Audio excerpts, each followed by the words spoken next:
সন্তান জন্ম দিতে না পারার কারণে আমার শাশুড়ি তার একমাত্র পুত্র সাজ্জাদকে আবারও বিয়ে করালো।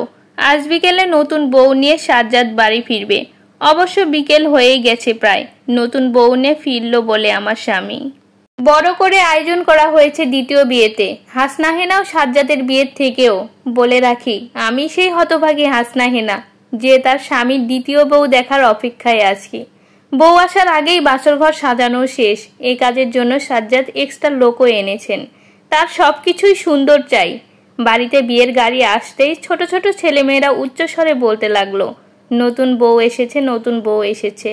এদিকে নতুন বউ আসার খবরে বাড়িতে যেন হই হই রই রই করে ফেললেন হাসনা হেনার শাশুড়ি সেলিনা। নতুন বউকে নিজের মনের মতো করে বরণ করলেন সাজ্জাদ আর হাসনা হেনার কক্ষে। নতুন বউ চন্দ্রাকে বসানো হয়েছে। নতুন বউ দেখতেও মাশাআল্লাহ অনেক সুন্দর। সকলের ভিড় দেখার জন্য। ভিড়ের মধ্যে হাসনা হেনা নতুন বউয়ের কাছে আসে। চন্দ্রা নতুন বউয়ের নাম। নামের মতোই অসম্ভব সুন্দর রমণী। অবশ্য হাসনা হেনার চেয়েও বয়সে ছোট। লাল বেনারসি শাড়িতে চন্দ্রাকে ভীষণ সুন্দর লাগছে। চন্দ্রার মুখটা একটু উঁচু করে তুলে হাসনা হেনা মিষ্টি হেসে বলল, মাশাআল্লাহ, নামের মতোই সুন্দর তুমি। তার জন্যই সাজ্জাদ পাগল হলো। এবার বুঝলাম। নতুন বউ চন্দ্রা এমন কথায় লজ্জা পেয়ে গেল। আশেপাশে সকলেই হাসনা হেনার দিকে অবাক চেয়ে আছে। হাসি মুখে সতীনের রূপের প্রশংসা করছে। এর মধ্যে শাশুড়ি সেলিনা সেখানে উপস্থিত হলো। হাসনা হেনাকে দেখে তিনি ছুটে আসেন। ছোট বউ থেকে বড় বউকে সরিয়ে ক্রুদ্ধ স্বরে বললেন, সর্বনাশী, এখান থেকে যা। তোর ছায়া পড়লে আমার ছেলের জীবনটা নষ্ট হয়ে যাবে। এখান থেকে চলে যা। আর তখনই নতুন বউ চন্দ্রা বিছানা থেকে নেমে বলল, আমার ওনাকে অনেক ভালো লেগেছে, উনি আমার সঙ্গেই থাকুক। তখনই হাসনা হেনার শাশুড়ি বলে উঠল, এই মেয়ে, তুমি বলছো কি?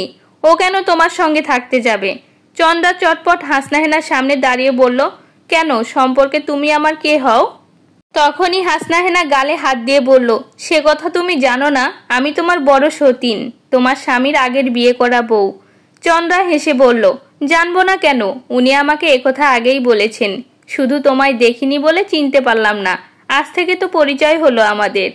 এদিকে সেলিনা রেগে গিয়ে বললেন, পরিচয় হয়েছে তার জন্য সারাক্ষণ ওর সাথে মিশতে হবে না। আর তুই সর্বনাশী, এখান থেকে চলে যা। হাসনা হেনা তার শাশুড়ির কথায় খিলখিল করে হাসতে লাগলো। পাড়া প্রতিবেশী সবাই পাগল বলে আখ্যা দিল। সবাই বলতে লাগলো, স্বামী বিয়ে করেছে বলে তার শোকে পাগল। আর চন্দ্রার সাথে আসা পরিবারের লোকজনও আশ্চর্য।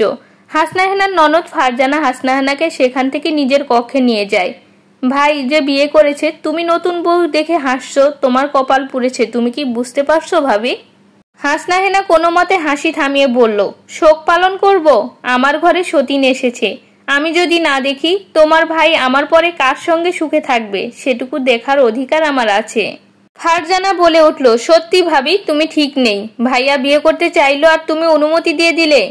তোর ভাইয়া আমার অনুমতি ছাড়াই বিয়ে করত, সেটা তুই জানিস না। ফুলের মধু ফুরিয়ে গেলে নতুন ফুলের প্রয়োজন হয়, তারই খোঁজ করেছে তোর ভাই। ভাবি, ভাইয়া না তোমায় ভালোবাসতো? বিয়ের 3 বছরের মাথায় কিভাবে সেই ভালোবাসা ফুরিয়ে গেল? হাসনা হেনা বলল, প্রেম করে মোড়া কলসি গোলায় বাঁধলাম, নদীর জলে ডুবতে হবে। ভাবি, এত দ্রুত তুমি নিজের জায়গা ছেড়ে দিবে? তুমি ভাইয়াকে বেশি সাহস দিচ্ছ। হাসনা হেনা বলল, যে জায়গা আমার নেই, আমি সেখানকার বাসিন্দা কি করে বল? কারো মনের ঘরে জায়গা নেই, তার বাড়িতে জীবনেও থেকে কি করব? ননদ ফারজানা এবার কি বলবে বুঝতে পারছে না। সত্যিই তার মুখ বন্ধ, নিঃশব্দে ঘর থেকে বেরিয়ে গেল। হাসনা হেনা নিজের বিয়ের লাল বেনারসি শাড়ি নিয়ে ছাদের কিনারায় দাঁড়ায়। তার গায়ে কালো শাড়ি, বিষাদের রং কালো। আর হাসনা হেনার পুরো জীবনটাই এখন বিষাদ। কালো শাড়ির আঁচল থেকে দিয়াশালাই বের করে লাল বেনারসি জ্বালিয়ে দিল। মুহূর্তে লাল রংটা পুড়ে কালো ধোয়া হয়ে আকাশে উঠতে লাগলো। ঠিক হাসনা হেনার অন্তরও এখন যেমন পুড়ছে। সিল্কের লাল শাড়ি আগুনের তাপে খুবই দ্রুত পুড়ে যায়।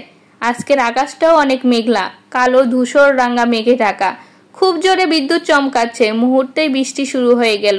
হাসনা হেনা হাত দুটো মেলে দেয়। এখন বৃষ্টির সঙ্গে যেন নিজের সকল দুঃখ মুছতে চায়। এরকম বৃষ্টির দিনে প্রথম দেখা সাজ্জাদ আর হাসনা হেনার। এরপর চুটিয়ে 1 বছর প্রেম হয়, তারপর বিয়ে করে 3 বছর সংসার।